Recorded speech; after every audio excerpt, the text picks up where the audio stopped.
நேரத்தில்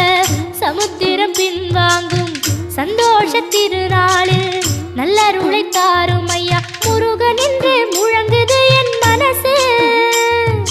கடலை போல உன் கருணை பெருசு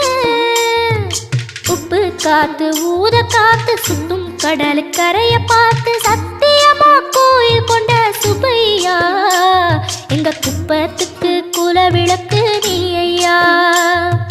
திருச்செந்தூர் ஆண்டவனே வேல் முருகா தினம் உனக்கு நன்றி சொல்வோம் மால் மருகா திருவடியில் தவம் இருப்போம் திருமுருகா தீர்ப்பெழுது நலமெனவே வடிவழகா